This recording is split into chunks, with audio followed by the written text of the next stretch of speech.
Que la paz del Señor sea con todos.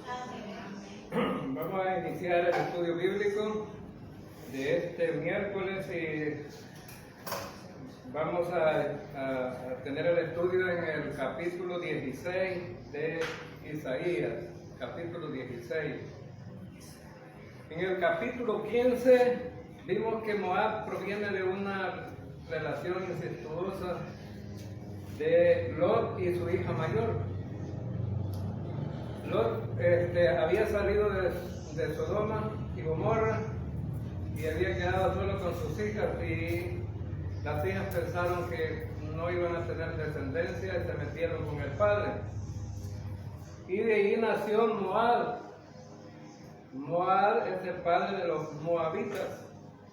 El pueblo moabita se volvió enemigo de Israel, es decir, no se llevaban. Estaban siempre en pleito.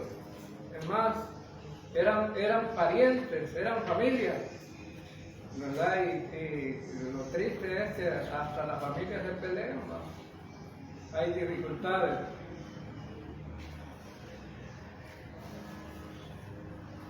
Cuando el profeta Isaías habló en el capítulo 15, a él le pesó en su corazón lo que le iba a pasar a Moab, porque se estaba decretando el juicio contra él. Para nosotros ahora es historia, pero para el profeta Isaías y toda la gente de aquel tiempo todavía no se había cumplido. Para ellos era algo que estaba por venir. Y recuerden que las profecías del libro de Isaías tienen que ver con el cumplimiento cercano y cumplimiento lejano. Hay versículos que hablan del cumplimiento cercano y hay versículos que se hablan del cumplimiento lejano. Ahora en el capítulo 16 está dividido en 3 secciones que se puede palpar. En primer lugar, del capítulo 15, 1 al 5, la esperanza de Moab. En el versículo 6 al 12, el orgullo de Moab. Y en el versículo 13 al 14, la derrota de Moab. Hay en el Antiguo Testamento también un Dios de gracia, un Dios de misericordia. Aunque a aquellos que leen el Antiguo Testamento, sobre todo si son intelectuales, les pareciera que Dios es un Dios muy cruel, ¿no? Porque casi siempre se toman tiempo para ver los juicios de Dios, pero no se toman tiempo para ver la gracia y la misericordia de Dios. Entonces, en este capítulo 16, ahí podemos ver la gracia de Dios en los primeros 5 versículos. Y a través de estos 5 versículos Dios le estaba mostrando a Moab que pues Dios siempre tiene el cuidado de, aunque podamos mostrar la rebeldía, podemos mostrar quizás estar en contra de Dios, pero si hay arrepentimiento, si hay cambios de pensamiento, entonces Dios también puede acoger a cualquier pecador. Los pecados son perdonados cuando el ser humano busca a Dios y lo busca de corazón. Igual que hoy día, ¿no? Hoy día también tenemos un tiempo de gracia, y la gracia se muestra a través de que la Escritura dice que todos somos pecadores, y a todo mundo le gusta la independencia, la libertad, pero una libertad para alejarse de Dios, no para acercarse a Dios. En el libro de Isaías, del profeta Isaías, capítulo 53, versículo 6, dice que todos nos descarriamos, todos buscamos nuestro propio camino. Entonces eso indica que cada ser humano busca su independencia, ¿no? De ser independiente de Dios. Ahora, Dios siempre ha querido que todo el mundo se salve. Y eso lo tiene muy claro la Escritura, ¿no? Dios quiere que todo el mundo se salve y no se pierda. Juan capítulo 3, versículo 17 dice que Dios no envió a su Hijo al mundo para condenar al mundo, sino para que el mundo sea salvo por Él. Entonces el plan de Dios es salvar a todos. Pero eso no va a ser posible porque la oferta de Dios está para todos, pero la oferta es rechazada. No todos quieren acobijar la gracia de Dios, es decir, no todos quieren abrazar la misericordia de Dios. Dios está mostrando gracia en todos los tiempos. Ahora el apóstol Pedro también escribió en el capítulo 3 de la segunda carta de Pedro, versículo 9. El Señor no retarda su promesa, según algunos tienen por tardanza. Algunos dicen, no, si el Señor, eso es mentira, el Señor nunca viene. La gente sigue igual, el mundo no cambia. El problema es la mente del ser humano, no cambia la mente del ser humano. Dice que el Señor no retarda su promesa, Dios ha prometido, lo va a cumplir. Va a regresar, va a llevar a los creyentes otra vez. Y Él dice, no queriendo que ninguno perezca, sino que todos procedan al arrepentimiento. El deseo de Dios es salvar a todos, a todos. Ahora, el deseo de Dios de salvar a todos es porque todos somos pecadores, ¿no? Todos somos pecadores. La Biblia dice que por cuanto todos pecaron y están destituidos de la gloria de Dios. Entonces, todos buscamos la independencia de Dios cuando no queremos acercarnos a Él, y por eso va a ser que mucha gente se va a condenar. Y la gente se le ha ofrecido el Evangelio, algunos han escuchado y algunos han terminado diciendo, casi me convences para ser salvo. Por poquito no me salvo. Pero aquí no se trata de poquito, se trata si verdaderamente quieres tener una buena relación con el Señor. No a medias. Ahora, en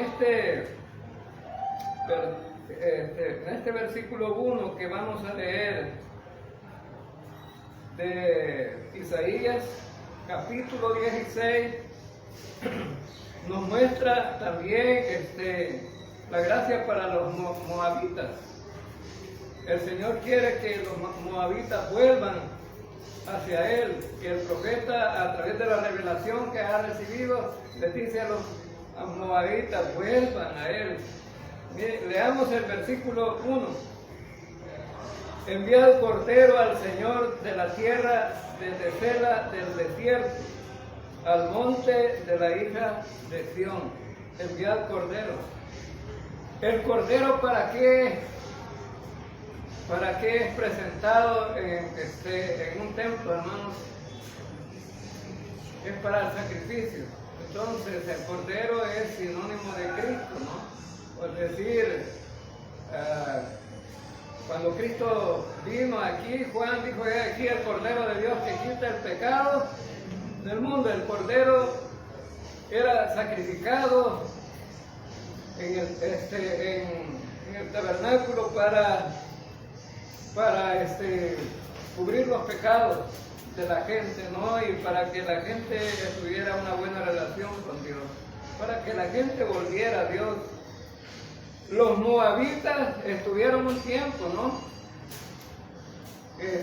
Teniendo una buena relación con Israel, con Jerusalén, pero ellos mandaban tributo a Jerusalén, porque Israel los había conquistado y todos los pueblos conquistados lo que quedaban haciendo es que daban tributo al rey que los había conquistado. Y puede que sucedan dos cosas aquí con este versículo, ¿no?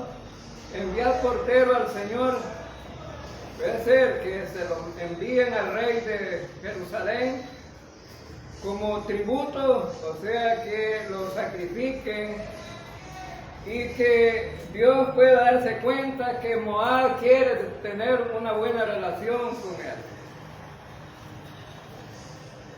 En el capítulo 15 ya vimos pues el pronóstico, ¿no?, del juicio de Dios y lo terrible que va a ser, y que va a ser tan de repente que ni se van a dar cuenta, y de repente están con gran conflicto.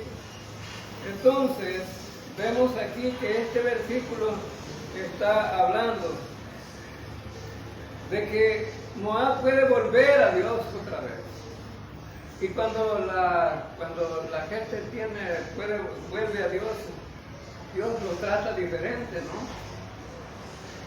Como hoy día, pues, si nosotros seguimos a Dios a través de Cristo, a través del sacrificio de Cristo, nos garantiza la salvación y la vida eterna. Es algo maravilloso, ¿no? Es algo maravilloso tener la vida eterna. No se vende en ninguna tienda, en ningún centro comercial. La vida eterna no se vende en ningún lado y no tiene ningún precio. El precio ya fue pagado por medio de Jesucristo. Entonces, la idea de Isaías con este llamado hacia Moab es que enviar el Cordero será una garantía para ellos de que Dios les quite el juicio, ¿no? Pero Dios conoce los corazones de la gente. Y Dios conoce quiénes se van a salvar y quiénes se van a condenar. Eso está claro. Hay algunos que dicen, bueno, si ya está determinado quién se va a salvar y quién se va, ¿para qué predicar el Evangelio? No. La oportunidad la tenemos todos. El Evangelio es para todos. La predicación del Evangelio es para todos. Pero a través de la predicación del Evangelio la gente cree, los pecados les son perdonados. Y eso es lo mismo que podía pasar con Moab también. Si creen tener una buena relación con Dios, sus pecados les pueden ser perdonados y el juicio puede ser quitado. Ahora, entonces, Él les dice, envíen el Cordero para que restauren su relación con el Señor. Veamos en el versículo 2.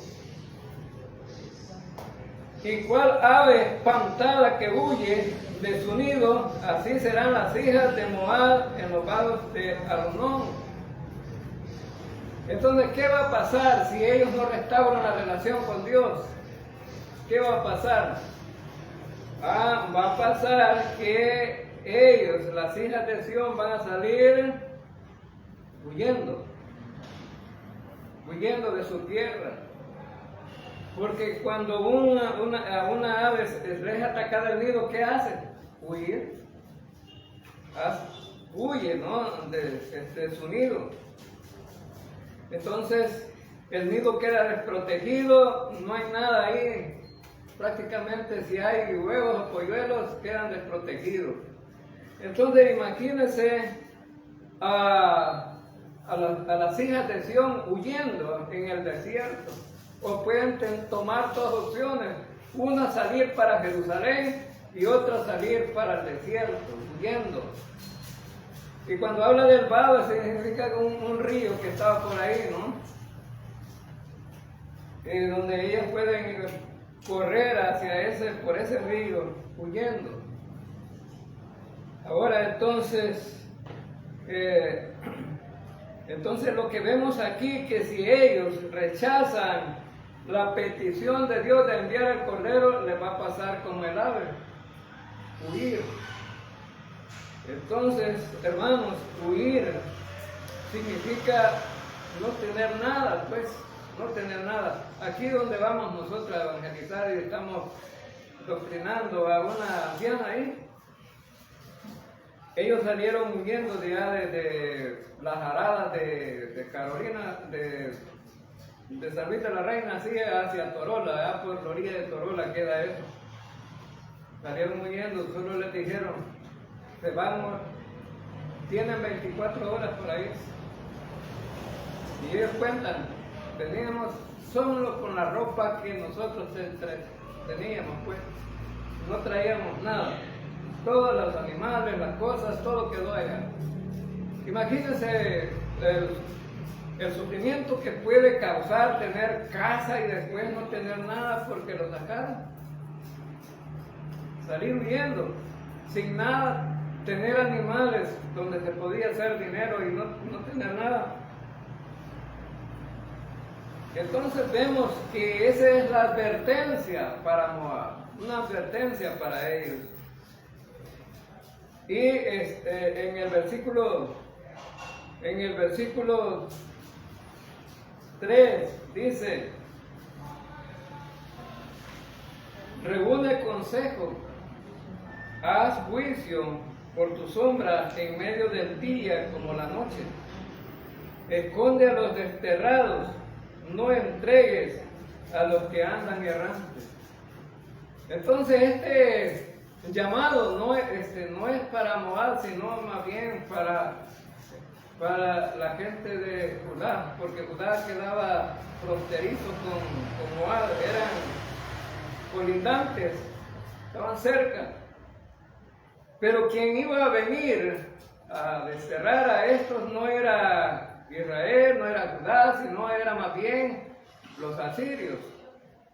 Entonces, el profeta Isaías está pronunciando aquí, diciendo al Señor, o a través de Isaías, el Señor está pronunciando que tengan compasión de los que andan desterrados. Dijo, reúne consejo, en otras versiones dice, haz un plan. Y haz juicio, pon tu sombra en medio del día como la noche, es decir, el sol abrasador, nadie lo quiere. Hoy tenemos un gran calor hoy en esta tarde, ¿no? Nadie quiere el gran calor. Estamos sudando, ¿no? Necesitamos ventiladores y aire acondicionado.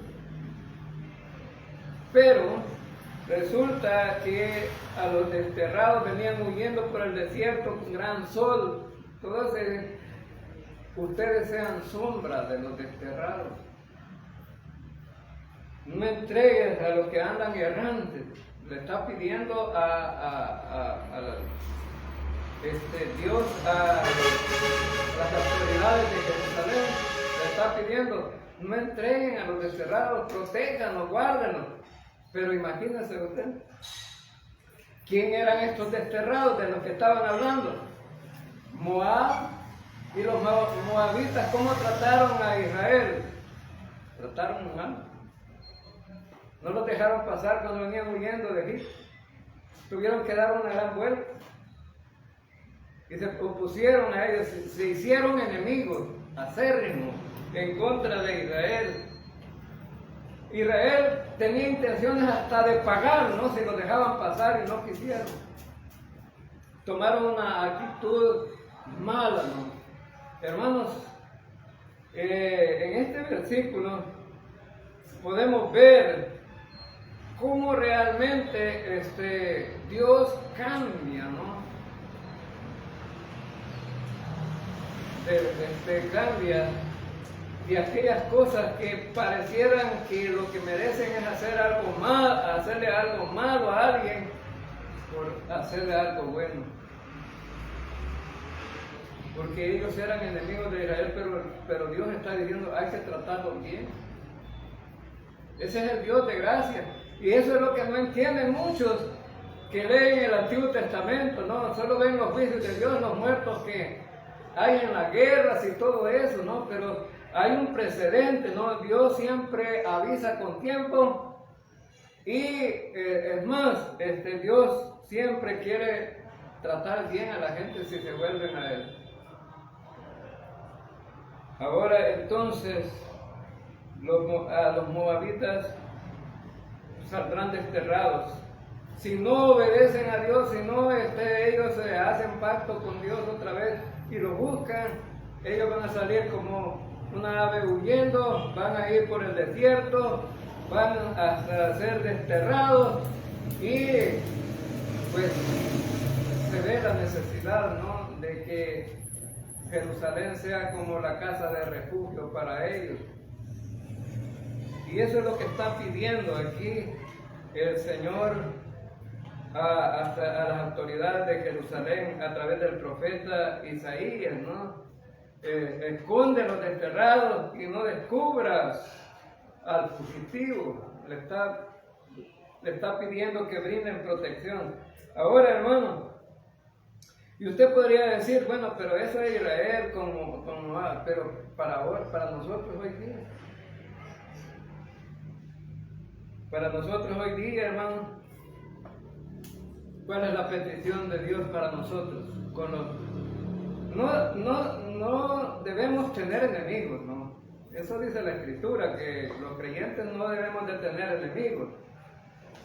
Pero si tuvieran a alguien que se vuelve enemigo de nosotros,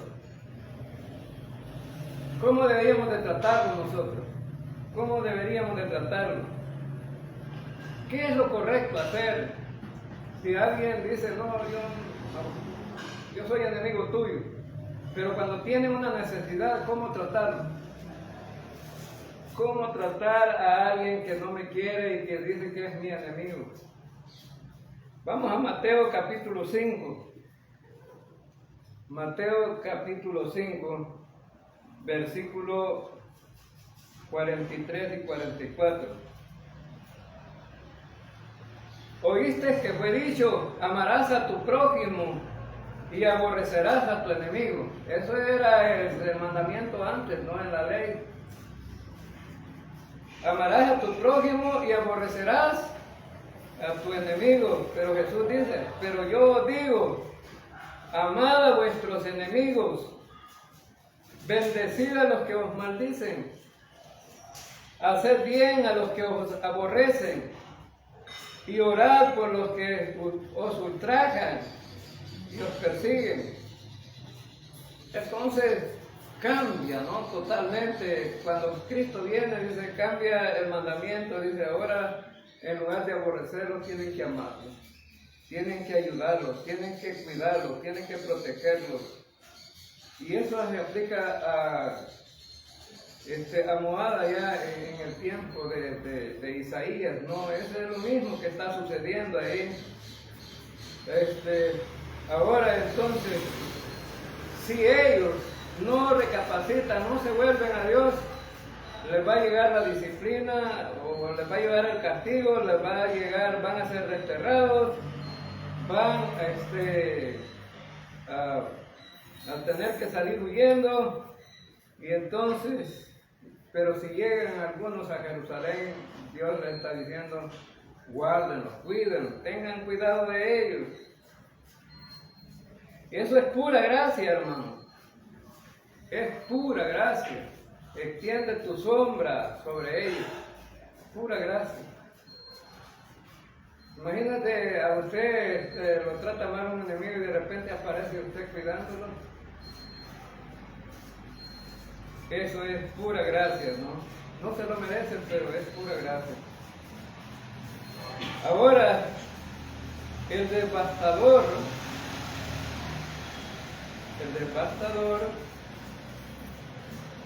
es el enemigo de Moab, quien va a venir y los va a sacar huyendo, ¿no? Pero Dios dice, pero van a desaparecer. se va a terminar. Entonces, ¿qué podemos aprender de estos dos versículos, hermanos? Que debemos de confiar en Dios en primer lugar, debemos de confiar en Dios y sus promesas. Dios debe ser nuestro refugio, otra de las cosas, ¿no? Casi siempre estamos buscando refugio en otro lado, pero Dios es nuestro refugio, ¿sí? Sí, nuestro refugio, entendiendo la palabra como debe de ser, ¿verdad? Como debe de ser. Porque ahora veía yo en las redes sociales un hombre que le dice, el sacerdote, ¿no? Le dice, entra a misa. No, le dije, no voy a entrar porque no tengo quien me cuide el caballo. ¿Sí? Entonces, no, le dice el sacerdote, Dios te lo va a cuidar. Dios te lo cuida. Entra. Entonces se decidió a entrar, ¿no? Y entró. Y cuando él iba a empezar ahí a la predicación, él dice, Dios está con nosotros. ¿Y quién me está cuidando el caballo? Dijo el hombre, va. Lo había dejado afuera, ¿no? Cuidando al caballo, a Dios. ¿Sí? Pero no es ese sentido, ¿no? Dios está siempre con nosotros. Y Él ha prometido estar para siempre con nosotros. ¿Verdad? Ahora entonces, en Hebreos capítulo 13, versículos 5 y 6 dice, sean vuestras costumbres sin avaricia, contentos con los que tenéis ahora, porque Él dijo, no te desampararé ni te dejaré, no te desampararé ni te dejaré. De manera que podemos decir confiadamente, el Señor es mi ayudador, no temeré. En el momentos de miedo, momentos de necesidad, en momentos de tristeza, de angustia, de dolor, de llanto, de soledad, el Señor es nuestro ayudador. Es una promesa para los creyentes. Ahora, entonces, veamos el versículo 4. Dice, moren contigo mis desterrados, oh Moab. Sé para ellos escondedero de la presencia del devastador, porque el atormentador fenecerá, el devastador tendrá fin, el pisoteador será consumido de sobre la tierra. Ahora cambian los papeles, ¿no? Allá en el versículo 3, ¿a quién le pedía que cuidara a los desterrados? A las autoridades de Jerusalén. Y ahora Dios está diciendo, le está pidiendo a Moab que cuide a los judíos, a Israel. Pero para que acontezca esto, nos trasladamos ¿para dónde? Ya lo vimos, Apocalipsis. Nos trasladamos al futuro.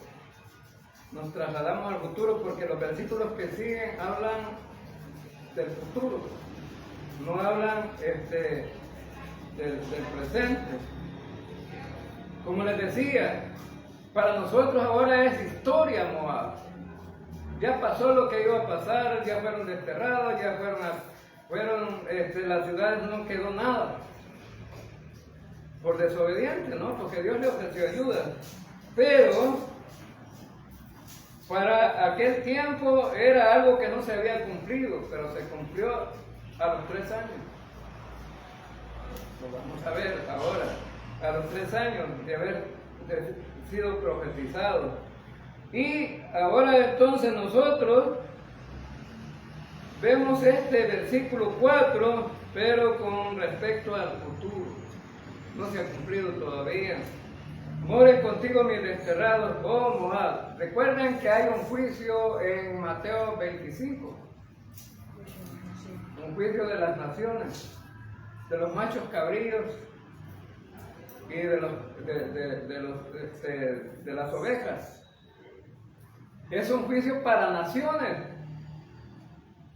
Pero las naciones que se salven son naciones que ayudaron a Israel dentro de la tribulación. Y a lo mejor dentro de esas naciones está Moab, pero al final vemos que Moab no ayudó en nada. Ahora entonces, vemos entonces, sea para ellos escondedero de la presencia del devastador. Está diciendo Dios a Moab: moren contigo mis desterrados, oh Moab. O sea, le está pidiendo, ¿no? si los hijos de Israel están siendo perseguidos, acógelos tú, tus ciudades, ten cuidado de ellos. Entonces, esos desterrados que encontramos aquí son pues los israelitas, y eso se dará en el tiempo de la tribulación. El anticristo va a tener una tremenda persecución de los judíos, ¿no? Y allí van a necesitar ayuda, porque tuve hambre y me diste de comer, estuve en la cárcel y me visitaste, entonces estuve enfermo y me cuidaste. Ahora ellos contestan: ¿y cuándo se dio eso, Señor? Cuando le hiciste a uno de estos más pequeños. ¿Y quiénes son esos? Mis hermanos más pequeños. Son los judíos. Son judíos. Ahora entonces, vemos entonces que eso se va a dar en el tiempo de la tribulación. Isaías está hablando de ese tiempo, ¿no? Donde los desterrados judíos van a necesitar ayuda, y está pidiendo cuidado para ellos el Señor. Entonces, esta es una profecía del tiempo final, ¿no? Del tiempo final. Ahora, y vemos aquí que la furia del anticristo va tras de los judíos, ¿no? Y van a necesitar la ayuda. Versículo 6. Y la mujer huyó. Bueno, aquí, perdón, estamos viendo el contexto de Apocalipsis, versículo 5. Y se dispondrá el trono en misericordia, y sobre él se sentará firmemente en el tabernáculo de David, quien juzgue y busque el juicio y apresure la justicia. Ahora, ¿cuándo es que se sentará firmemente en el tabernáculo de David este rey que habla aquí en este versículo? Dice que va a ser un trono de misericordia, un trono de gracia. Pero a alguien se va a sentar allí en ese trono, y es en el trono de David. En el tiempo de Moab, no, David murió antes de Moab, que Moab tuviera problemas aquí entonces con los asirios que los atacaron, ¿no? Y Jerusalén ya no tenía a David, ya no era el trono de David, estaban los demás reyes después de David. Ahora entonces, ¿cuándo es que un rey se va a sentar en el trono de David? Ya lo estudiamos, Apocalipsis, capítulo 20, ya lo estudiamos. ¿Qué estudiamos en el capítulo 20, hermano? ¿Sobre qué estudiamos? Pues ya no recuerdo, ya nos olvidó. Estudiamos el reino. Recuerden que el Satanás es apresado, y por 1000 años, ¿verdad? Se va a sentar Jesucristo en el trono de David. Por eso estoy diciendo, no estamos hablando del futuro, que esto todavía no se ha cumplido. Entonces, Jesucristo va a juzgar firmemente ahí. Va a tener un juicio también con justicia. Entonces, y ese trono será dispuesto con misericordia. Está hablando de los tiempos finales, entonces, en el milenio, ¿no? Ahora, incluyendo ese juicio para los gentiles también, porque recuerden que en el milenio van a haber gente de los gentiles, van a entrar al milenio, incluyendo los gentiles. Moab no era judío, ¿no? Pero se le estaba dando la oferta, ¿no? Y que quería también tomar parte aquí. Pero al final nos damos cuenta que no. Ahora, entonces, veamos el versículo 6 en adelante. Vamos a ver sobre el orgullo de los moabitas. Hemos oído la soberbia de Moab, muy grandes son sus soberbias, su arrogancia y su altivez, pero sus mentiras no serán firmes. Un hombre arrogante también es mentiroso, ¿no? También es mentiroso. Es decir, finge ser algo que no es. Está hablando de alguien orgulloso aquí, pero aquí está hablando acerca de la gente de Moab. Ellos eran orgullosos, eran arrogantes, eran soberbios. ¿Y qué aborrece Dios? La soberbia. Dios resiste a los soberbios y da gracia a los humildes. Entonces vemos aquí que estamos viendo cómo eran ellos. No necesitamos ayuda. Nos estás ofreciendo ayuda, pero no la queremos. Nosotros vamos a ver cómo resolvemos. Ya estudiamos una nación así, ¿no? No hace poco, ¿no? Estuvimos viendo en un capítulo. Dice, no necesitamos ayuda. Nosotros vamos a resolver. Nosotros sabemos cómo hacemos las cosas. Ahora entonces, esa arrogancia, no mostrar humildad. Entonces, era Moab una ciudad no muy grande. Eran varias ciudades que se unían, ¿verdad?, de los moabitas, pero no eran muy grandes, no era una potencia, como decimos ahora, ¿no? Si hablamos de Babilonia, hablamos de Asiria, eran potencias mundiales. Pero los moabitas no, entonces no era para que tuvieran tanta soberbia y tanto orgullo de decir que eran lo máximo, ¿verdad? Que eran lo máximo. Hoy día hay naciones que dicen que son lo máximo que hay, ¿no? Y algunos realmente sí lo fueron, pero ya están en decadencia, ¿no? Ahora vienen otros. Entonces, los moabitas, en lugar de buscar a Dios, dicen, no necesitamos ayuda.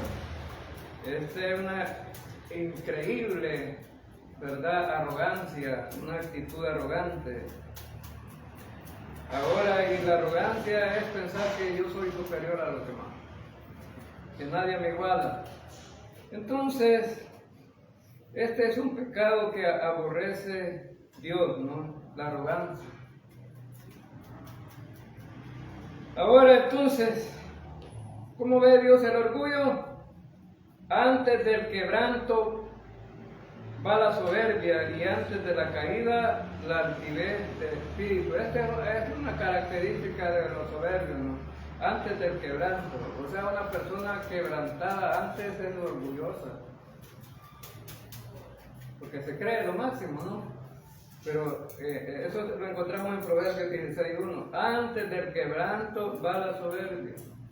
Es decir, alguien antes de ser quebrantado es soberbio. Y antes de la caída, la altivez del espíritu, es decir, alguien que se cree lo máximo. Pero entre más se sube, más fuerte es el golpe, ¿no? Ahora entonces veamos el versículo 7, Por tanto, aullará Moab, todo él aullará, gemiréis en gran manera, abatidos por las tortas de uva de Kir Hareset. Entonces, hermanos, ¿quiénes son los que aullan? ¿Quiénes son los que aullan, hermanos? los perros. ¿Cómo van a aullar ellos? Como perros, ¿no?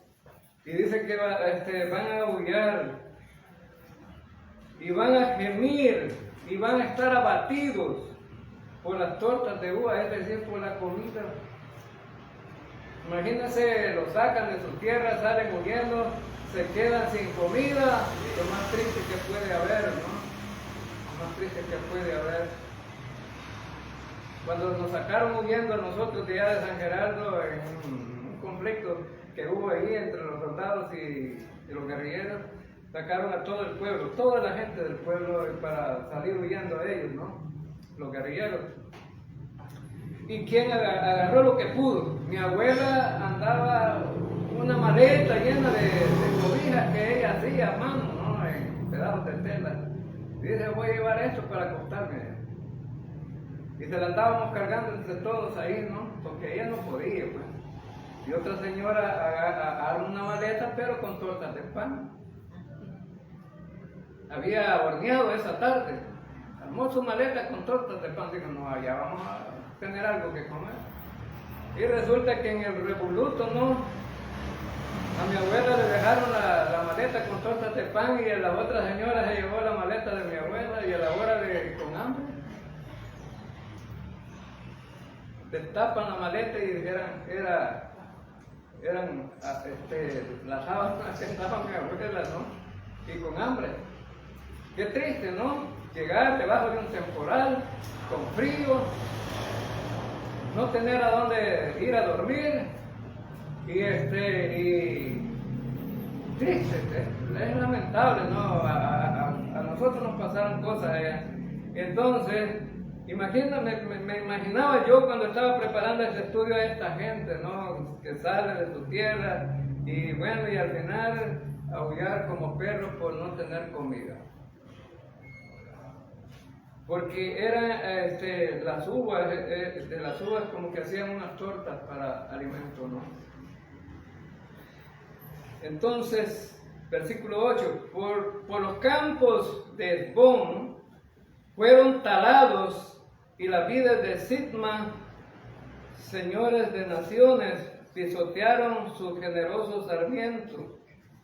Habían llegado hasta Jazer y se habían extendido por el desierto. Se extendieron sus plantas, pasaron el mar, por lo cual lamentaré con lloro de Jazer por la viña de Sitma. Te regaré con mis lágrimas, oh Esbón, y eléale, porque sobre tus cosechas y sobre tu siega caerá el grito de guerra. Quitado es el gozo y la alegría del campo fértil. En las viñas no cantarán, ni se regocijarán. No pisará vino en los lagares el pisador. He hecho cesar el grito del lagarero. Entonces, ¿qué es lo que está describiendo? Aquí hay varias ciudades, ¿no? Que van a ser atacadas. Varias ciudades. Y la mayoría de ciudades lo que tienen son viñedos. Esa es la plantación que más tienen, no tienen otra cosa. Y dice que cuando ataque, cuando llegue el devastador, dice que va a ser quitado el gozo. El versículo 10 dice, va a ser quitado el gozo, porque todo va a ser destruido. No va a haber vino. En los lagares porque para sacar el vino echan en una pila grande las uvas y ahí con los pies, ¿no? Y las apretan y por un caño sale el chorro de vino y lo agarran ahí y lo ponen a añejar. Entonces, de esa manera se llaman lagares, ¿no? Y dice que no van a cantar la gente en las viñas, ¿no? No van a cantar en las viñas porque no va a haber vino, no va a haber uva, todo va a ser destruido. Entonces, cuando uno está lleno, ¿verdad, hermanos? Cuando uno está lleno, dice el dicho, barriga llena, corazón contento, ¿no? y uno puede estar alegre porque comió. Pero aquí está diciendo que no va a haber nada. Va a desaparecer todo. Todo el producto de la tierra, la cosecha, todo va a desaparecer. Entonces el gozo se va a acabar. Nada va a quedar, los lagares van a ser destruidos y no va a haber nada. Versículos 11 y 12. Por tanto, mis entrañas vibrarán como arpas por Moab, y mi corazón por Kir Hareset. Y cuando apareciere Moab cansado sobre los lugares altos, cuando vengan a su santuario a orar, no le valdrá. Qué triste, ¿verdad, hermanos? Qué triste. Qué triste. Y esos cuadros los vemos siempre en la historia de la humanidad. Ahora, cuando dice que vibran, mis entrañas vibran, mi abuela me decía, me está molestando el plato, le temblaba aquí el estómago de los nervios, me está molestando el plato. Ahora entonces va a vibrar la gente como vibran las cuerdas del arpa, ¿no? Cuando las tocan. Y dice que es el profeta, al profeta le va a vibrar. ¿Por qué? Por una ciudad que se llama Kir Hareset. Como que el profeta estaba identificado con esa ciudad. Algunos dicen que esta era la capital de Moab. Entonces, cuando se ve atacado, cuando se ve cansado, cuando se ve la imposibilidad de no tener a nadie, de no saber qué hacer, de hallar callejones sin salida, de tener abismos tan altos que no se pueden bajar, cuando se ve que la cosa está mal, pues, ¿qué es lo que hace la gente? Buscó todas las alternativas primeras y no pudo. Por eso se cerraron todas las puertas. Pero al final buscan a Dios. Somos así, nos buscamos a Dios cuando ya es lo último ya. Pero estos moabitas ni siquiera al Dios verdadero. Porque miren en el versículo 12, en la parte final, que dice, cuando venga a su santuario a orar, no le valdrá. ¿Por qué? Porque suben a los lugares altos, y en los lugares altos, ¿qué había, pues? ¿Qué había en los lugares altos? Es como cuando los católicos no buscan a Dios, ¿verdad? El Dios verdadero, sino ellos tienen mediadores, ¿no? Santa María, San José, San Juan, San Jorge, San Caralampio y bueno, de todos, ¿no? Y buscan la ayuda. Pero estos van a ir a los lugares altos, los moabitas van a ir a los lugares altos. Y van a buscar a sus ídolos, y van a adorar a sus ídolos, y van a orar a sus ídolos, y no tendrán ayuda de nada. Dios le ofreció la ayuda, al principio de este capítulo lo vemos, ¿no? Le está ofreciendo ayuda. Pero ellos dicen no. Y cuando necesitan ayuda, no buscan a Dios, sino que buscan a los dioses paganos. A los dioses paganos. ¿Sí? Y es triste, ¿no? Cuando la gente anda perdida, ¿no? Por su camino. Andan buscando caminos equivocados, otros caminos. La Biblia nos dice que solo hay un camino y ese camino es Jesucristo, ¿no? Yo soy el camino, yo soy la verdad, yo soy la vida y nadie viene al Padre si no es por mí. Entonces no hay más caminos, no hay otros caminos que buscar. Versículo 13 y 14. Esta es la palabra que pronunció Jehová sobre Moab desde aquel tiempo. Es la palabra que pronunció Dios. Aunque Isaías es el que está hablando, ¿quién es el que está dando el mensaje? Es Dios. Es Dios. ¿Debe de creerlo? Sí, porque es Dios quien está hablando. Tenían que creer al profeta. Entonces, pero ahora Jehová ha hablado diciendo, dentro de 3 años, como los años de un jornalero, será abatida la gloria de Moab con toda su gran multitud, y los sobrevivientes serán pocos, pequeños y débiles. Entonces, le está dando un ultimato en el mensaje de Isaías, ¿verdad? A ellos. Les quedan 3 años.